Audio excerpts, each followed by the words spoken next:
Morning, you're on the air.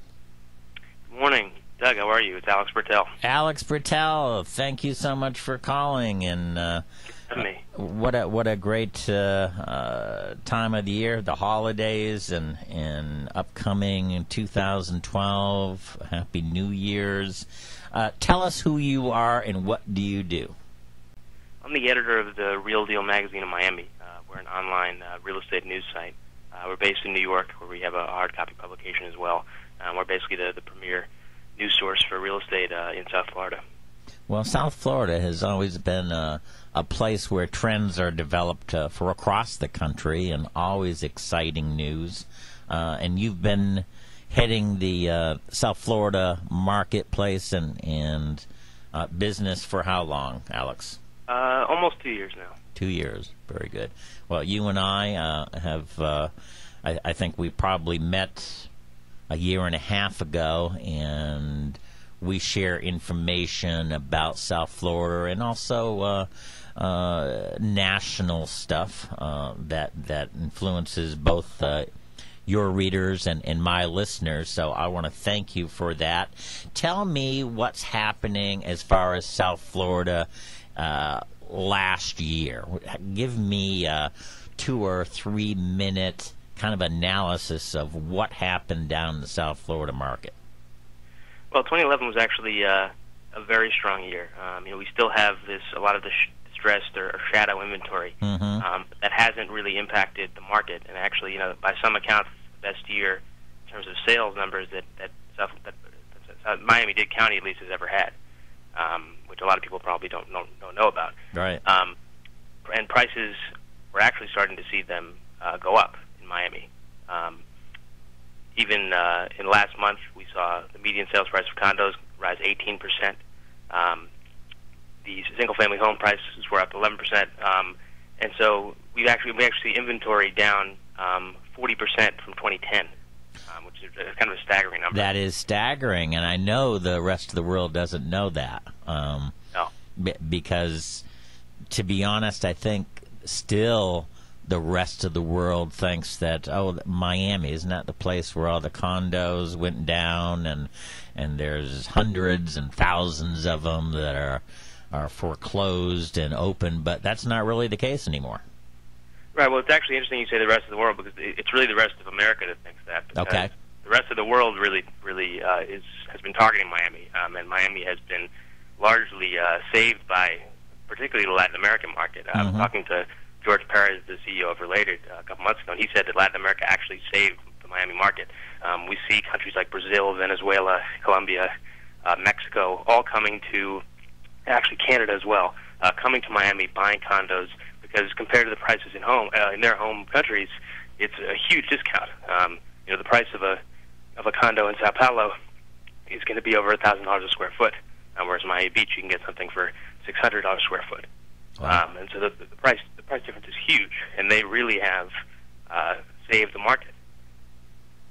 And I've heard from other leaders in the real estate market down there, they're saying exactly the same thing, that the international business is where people are buying Miami and South Florida properties, and it seems to be the gateway to the Caribbean, gateway to lots of things internationally. Yeah, it's very interesting because the impact of Latin America has been so large that we actually have 4 new condo projects that have already broken ground in South Florida. Whoa. A lot of people don't realize that there's actually a whole new wave of development, largely spurred by Latin America. And one of the interesting things is, in Latin America and actually most of the rest of the world, the condo purchasing structure is such that people pay installments over time during the course of construction. It's not just paying 20% and waiting, and then eventually paying the full price.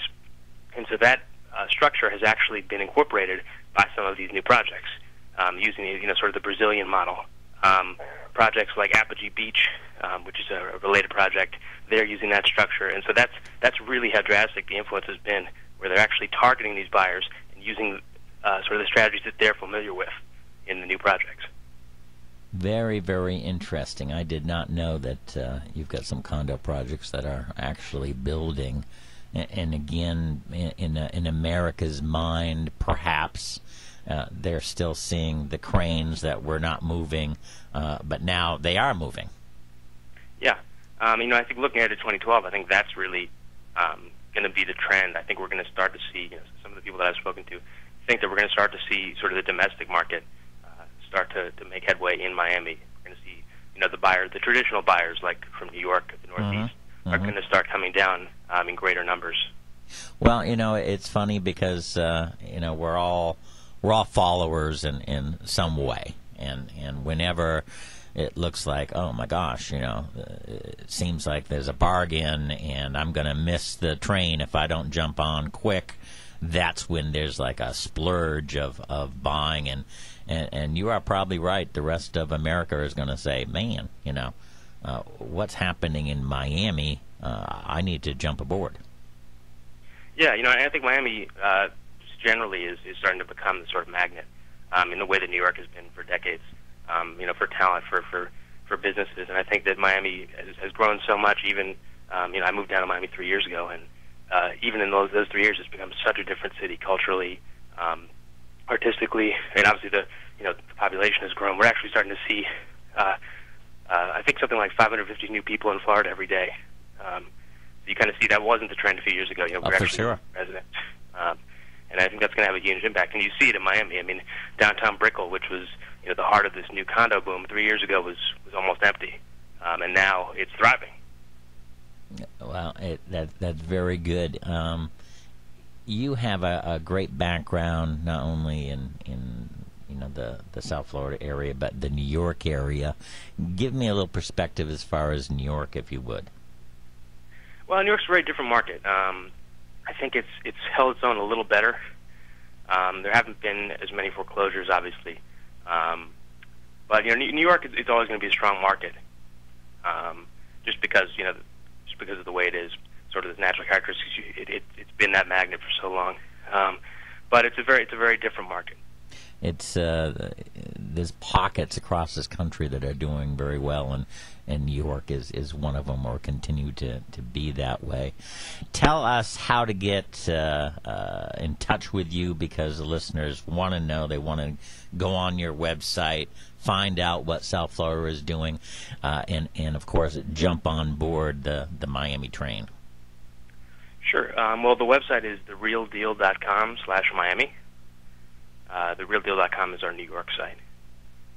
And my contact info, if you want to just contact me, my email is ab@therealdeal.com. Excellent. Hey, Alex, thank you so much. I look forward to working with you again this year. Have a great 2012 to you and your family. And again, thank you for being such a supporter of the show. It's always a pleasure to be on the show, and thank you again for having me. And have a great new year. All right, Alex. Take care now. All right, take care. Bye-bye.